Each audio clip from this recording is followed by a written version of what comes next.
नमस्कार, मैं चंदन कुमार और आप देख रहे हैं अपना पसंदीदा चैनल अंगवानी। साथियों, जैसा कि हमने बताया कि ना हमें वायरल होने का शौक है ना कुछ भी वायरल करने का शौक है। हम सिर्फ ये चाहते हैं कि इस प्लेटफॉर्म पे आप कर्मचारियों की जो समस्याएं हैं उस समस्याओं को उन लोगों तक पहुंचाई जाए जो बात आपकी कहीं एक सही जगह पर, जहां जैसे जेसीएम या और भी जो सरकारी प्लेटफॉर्म वहां पे रख सके। इसी तरह आपने जो कमेंट किए हैं वो मैं जो शिव गोपाल जी का वीडियो था, जो एआरएफ के महासचिव है और जेसीएम के सेक्रेटरी भी हैं, जो कि प्रधानमंत्री के साथ कर्मचारियों के मसले पर जो बातचीत होती है उस पर वो वहां पे जाते हैं। तो जो आपने कमेंट किए थे, आपने बहुत सारे मुद्दे बताए थे जिसपे आप जवाब शायद चाह रहे थे उनका। तो आज हमारे साथ हैं शिव गोपाल सर, इनको हमने रिक्वेस्ट किया। सर, बहुत स्वागत है आपका और हम आपका समय थोड़ा सा लेना चाहेंगे। हम समझ रहे अभी भी आपने रैली संबोधित किया और फिर कहीं जाना है आपको, तो 5-6 सवाल जो लोगों ने कमेंट किया हम सोचते हैं कि आपके संज्ञान में भी रहे, ताकि जो है कर्मचारियों को भी। तो ये जो अभी हमने कहा था, जो इस पर जो वीडियो था उनका, जो कि आखिरी चुनाव, जिसमें उन्होंने कहा था कि ये रेलवे के लिए ये आखिरी चुनाव हो सकता है, इसलिए रेलवे वालों को सोच समझकर वोट करना चाहिए ताकि यूनियन बची रहें। चाहे आप वोट किसी को करें लेकिन वोट करें। तो इस वीडियो पर जो आपके सवाल थे वो हम जब पहला सवाल, जैसे बहुत सारे हैं, नमस्कार सर, सब फॉर्मेलिटी को छोड़कर जो काम वाले सवाल है सर, वो हम आपसे 5-6 सवाल पूछते हैं। सर, एक सवाल है, अविनाश करके हैं सर, ये कह रहे हैं ट्रैकमैन के लिए क्या होगा सर? देखिए, ट्रैकमैन के लिए मैंने पहले भी बात कही कि ये ऑल इंडिया रेलवे फेडरेशन की ही पहल थी कि हम लोगों ने ममता जी से बात करके एक कमेटी का गठन कराया और उस कमेटी ने यूनानिमस तरीके से अपनी रिकमेंडेशन दी और उनको 4 ग्रेड स्ट्रक्चर लाने का काम किया। हमने जीडीसी 25% से 50% कराने का काम किया। हम एलडीसी से को ओपन कराने का भी काम करने वाले हैं। ये लड़ाई हमारी 3-4 साल से चल रही है। अभी जो हमारी रिस्ट्रक्चरिंग है उसमें हमने इस सवाल को उठाया हुआ है कि इनको 4200 का ग्रेड पे देने का काम किया जाए। तो हम निकट भविष्य में बहुत जल्दी इसको जो है वो इम्प्लीमेंट कराएंगे।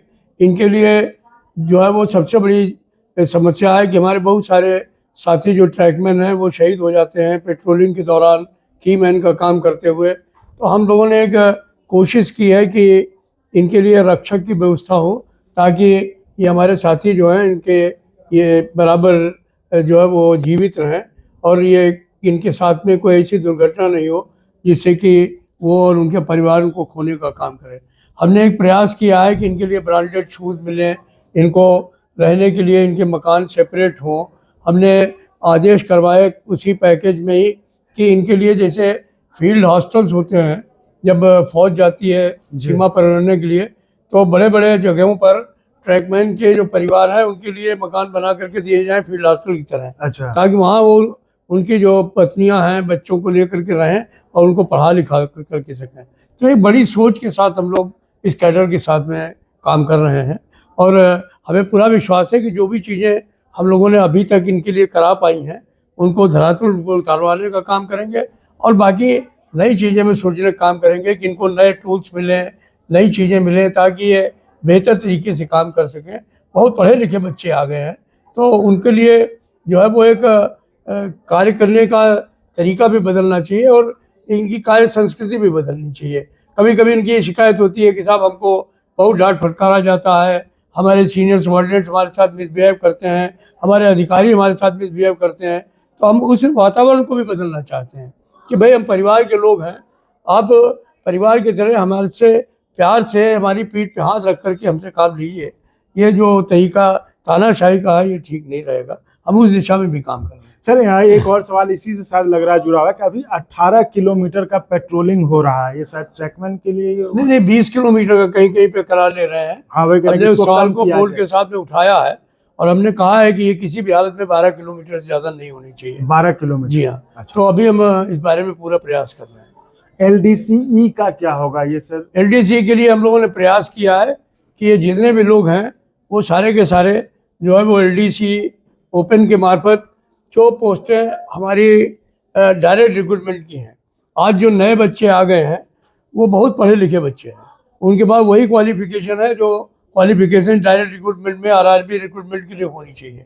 तो हमने ये सवाल उठाया है कि भाई आप उनमें से आप 50% डायरेक्ट रिक्रूटमेंट करते हैं, आप 10% डायरेक्ट रिक्रूटमेंट ख़त्म कर दीजिए, 10% इनको दे दीजिए दूसरा एक और स्थिति है कि जो एलडीसी है वो इन हाउस प्रमोशंस होते हैं लोगों के, तो उस एलडीसी वो जो एलडीसी डिपार्टमेंटल है उसमें जो पोस्टें बचती हैं उनको ये लोग क्या करते हैं, डायरेक्ट रिक्रूटमेंट में भेजने का काम करते हैं। उनको डायरेक्ट रिक्रूटमेंट में ना भेज करके या जीडीसी में ना भेज करके उसको एलडीसी ओपन में ही लाया जाए ताकि वो इन नए बच्चों को उसका लाभ मिल सके। सर एक और सवाल है, पी कुमार जी हैं, वो सवाल बोल दो सर? हैं? नाराज तो नहीं हुई? नहीं हम। नमस्कार साथियों, मैं आपके और वीडियो के बीच अचानक से आ गया, इसके लिए तो पहले माफी चाहता हूं, लेकिन बस 2 बात कह के मैं बस तुरंत चला जाऊंगा। आप वीडियो देखते रहें, 1 मिनट से भी कम समय लगेगा। तो साथियों बात यह है, एक तो चैनल को सब्सक्राइब करें, सब्सक्राइब करना बिल्कुल फ्री है, उसमें कोई पैसा नहीं लगता। और आगे आपको लगता है अगर संभव हो तो आप चैनल को ज्वाइन करके चैनल को आगे बढ़ाइए, चैनल को मजबूती प्रदान करिए, चैनल को जो रिसोर्स, जो संसाधनों की जरूरत होती है उसको उससे निपटने में आप चैनल को ज्वाइन करके आप मदद कर सकते हैं। ज्वाइन, एक तो आप चैनल खोलेंगे, वहां पे सब्सक्राइब के बगल में ज्वाइन का ऑप्शन होगा, या फिर डिस्क्रिप्शन में पहला ही लिंक है ज्वाइन। तो आप अपने मन से जितना आपको उचित लगे आप ज्वाइन करके सहयोग कर सकते हैं। तो आइए वीडियो देखते हैं। बोल दो सर। हैं? नाराज तो नहीं हुई? नहीं हम नाराजगी हमारे दिमाग में आती ही नहीं कभी। वो लिख रहे हैं, मिश्रा जी अब खुद पढ़ाई तब गवर्नमेंट के क्रिटिसाइज शुरू कर दी, यूपीएस में गवर्नमेंट की तारीफ क्यों कर रहे थे जो एम्प्लॉयज के लिए धोखा है। सवाल जो इनका है सर, ये तो उन्होंने ये दिया है, सवाल ये कि अगर यूपीएस में वो 25 साल सेवा देने के बाद जो है वीआरएस लेते, तुरंत पेंशन नहीं मिलता, तो सुपर इंश्योरेंस 60 साल का इंतजार करा जाएगा, तो ये स्कीम बहुत खराब होगी। ये पारामिलिट्री के जवान को लेकर और जो उसको, ये वही सवाल है, उन्होंने कमेंट बहुत। चंदन, ये आपने मेरे से ये सवाल एक बार पहले पूछा था और मैंने इस विषय पर कैबिनेट सेक्रेटरी से भी बात की, फाइनेंस सेक्रेटरी से भी बात की जी, और मैंने उनको कन्विंस कर दिया है कि आप जब 25 साल का किसी का डेट ऑफ रिटायरमेंट रखते हैं क्वालिफाइंग सर्विस का, तो आप उसके पैसे को 60 साल तक नहीं रोक सकते। उन्होंने ये बताया कि हमने ये जो व्यवस्था करने की बात सोची है वो अधिकारियों के ग्रेड में कही है। हमने उनको ये भी कहा है कि आप अधिकारियों का भी नहीं कर सकते हैं। मैं अपने ग्रुप सी के कर्मचारियों को इस बात का विश्वास दिलाता हूं कि 25 साल के बाद वो जिस दिन रिटायर होंगे उनको पूरी पेंशन मिलने का काम होगा, उसको कोई नहीं रोक सकता। और 25 साल से पहले रिटायर होते हैं तो उनको प्रोरेटा पेंशन मिलेगी, इसमें उनको कोई शक नहीं होना चाहिए। नंबर 1। जहाँ तक सरकार को क्रिटिसाइज करना और उनकी तारीफ करने का सवाल है, तो हमारा काम जो है वो, मैं चूँकि राजनीतिक नहीं हूँ और किसी राजनीतिक पार्टी की कोख से पैदा भी नहीं हुआ हूँ, तो मेरा काम यह है कि कोई आदमी अगर अच्छा काम करता है तो हम उसकी तारीफ करेंगे, अगर कोई आदमी बुरा काम करता है तो हम उसकी आलोचना करेंगे। हम खाली आलोचना करते रहें या खाली तारीफ करते रहें, हमारा काम नहीं है।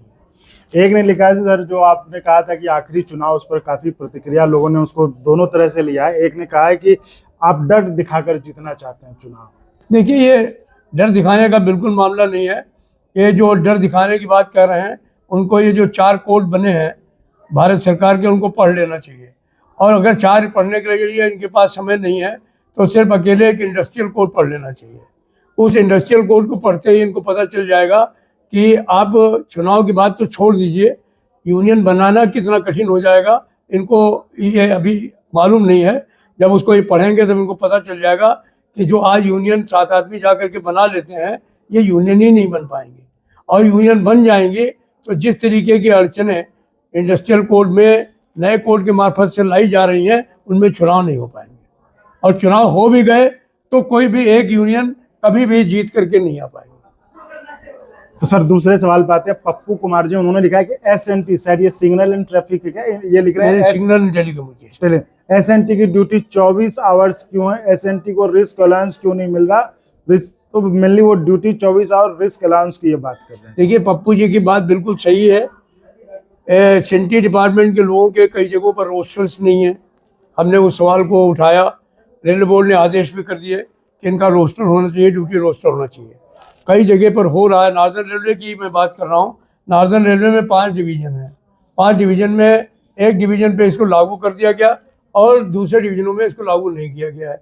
हम दूसरे डिवीज़नों पर इसको लागू कराने का काम कर रहे हैं, जल्दी होने का काम होगा। इनके यहाँ कर्मचारियों की बहुत शॉर्टेज है।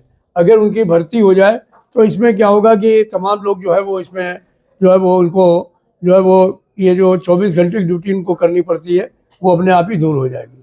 हमने बहुत प्रयास किए इनके लिए जो है एक प्रयास किया कि इनको एक जो है वो जीप दिलवाई जाए, जोंगा दिलवाया जाए, हाफ ट्रैक दिलवाया जाए, जिससे कि जा कर के अपने फॉल्ट अटेंड कर लें। लेकिन फैक्ट ये है कि अभी भी एसएनटी के कर्मचारी काफ़ी त्रस्त है। एक तरीके से इनको सिग्नल के खंभों के साथ बांध दिया गया है। अगर इसमें थोड़ा सा हम दूर नहीं कर पाएंगे तो उससे कोई फ़ायदा नहीं होगा।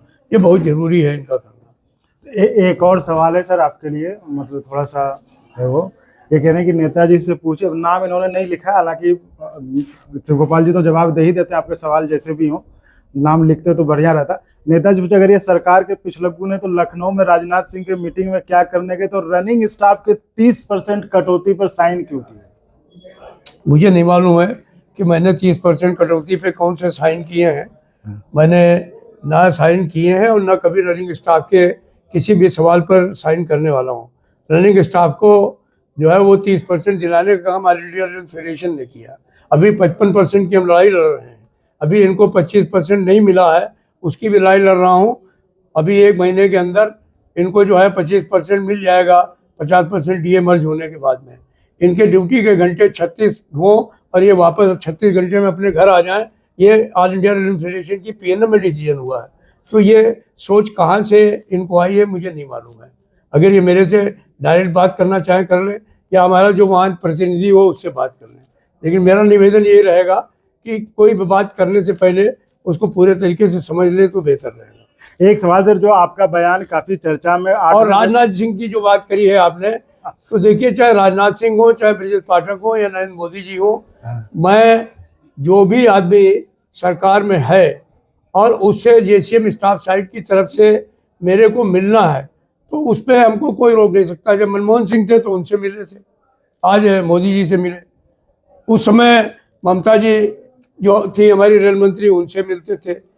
जब लालू जी थे लालू से मिलते थे। जब रामविलास जी थे रामविलास से मिलते थे। नीतीश जी थे तो नीतीश जी से मिलते थे।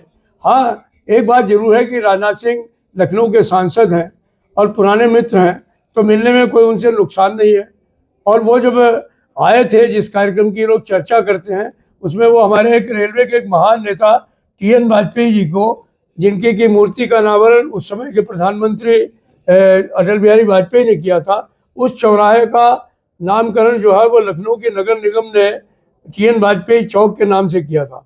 तो वो उसका जो है वो वहाँ पर एक तरीके से समर्पित करने के लिए आए थे। तो वहाँ हमारी ड्यूटी बनती है कि ऑल इंडिया रनिंग फेडरेशन के एक नेता को सम्मान देने के लिए कोई भी मंत्री आ रहा है तो मैं वहाँ पर जरूर रहूँ। तो इसके कोई जो है वो नेतार्थ नहीं निकालने चाहिए इनको।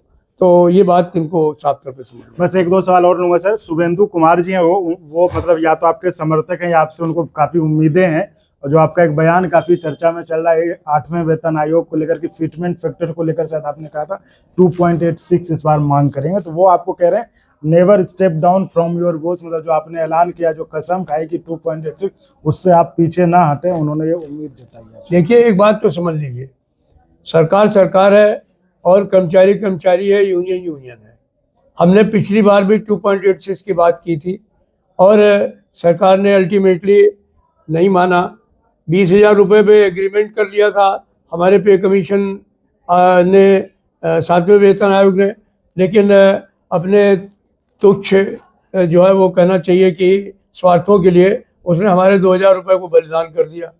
तो ये चीज़ें ऐसी हैं जो कि मैं समझता हूँ कि जिन पर किसी के मुंह में कोई शब्द डालने की आवश्यकता नहीं है। हमने वो सवाल किया है कि इस पे कमीशन के सामने हम एक्वायर्ड फार्मूला को, डॉक्टर एक्वायर्ड फार्मूला को लेकर के जाने वाले हैं और 2.86 उसके हिसाब से बनता है, उसका हम पूरा जस्टिफिकेशन रखेंगे और सरकार से उम्मीद करेंगे कि वो ईमानदारी के साथ उसको लागू करने का काम करेंगे। एक और सवाल से रविंद्र कुमार श्रीवास्तव जो कह रहे हैं कि एसएससी पे जीपी ग्रेड पे शायद कह रहे हैं 5400 का गजेटेड जैसी सुविधा दिलावें, सुविधा व मनार्थ पास व ऑफिसर्स रेस्ट हाउस की सुविधा दिलाएं, रिटायर्ड से पीजी 5400 में हो। मिश्रा जी प्रणाम, ये आपको लिख रहे हैं। ये देखिए अभी 4800 5400 लाने में कितना समय लगा ये तो आपने देख ही लिया, कितनी दिक्कत से हुआ, और जब ये मिला तो इसकी वाहवाही कैसे लूटी गई सरकार के द्वारा ये भी आपने देख लिया। जिन्होंने कभी ज़िंदगी में कोई सपोर्ट नहीं किया था, उन्होंने प्रेस कॉन्फ्रेंस करके कह दिया कि हम ये दे रहे हैं। तो खैर कोई बात नहीं है, कोई भी दे और कोई भी उसका अपने लिए इस्तेमाल करे, हमें उससे कोई मतलब नहीं है। लेकिन हम ये जानते हैं कि जो सुविधाएं हैं वो मिलनी चाहिए। हमारी मांग तो यही थी कि आप इनको गजटेड पूरे तौर पर ले लिए, लेकिन वो कहते थे हम आपको नॉन गजटेड बनाएंगे। नॉन गजटेड बनाने से कोई फ़ायदा नहीं है। नॉन गजटेड बनते ही हमारे लोगों के ट्रांसफर्स आउट ऑफ डिवीज़न होंगे। अभी हम लोग उनकी कुर्सी का मुंह नहीं बदलने देते हैं। पूरब में है तो पूरब में रहेगा, पश्चिम में है तो पश्चिम में रहेगा। जैसे वो गजटेड बनेंगे वो उनके हाथ के जो है वो शिकार हो जाएंगे।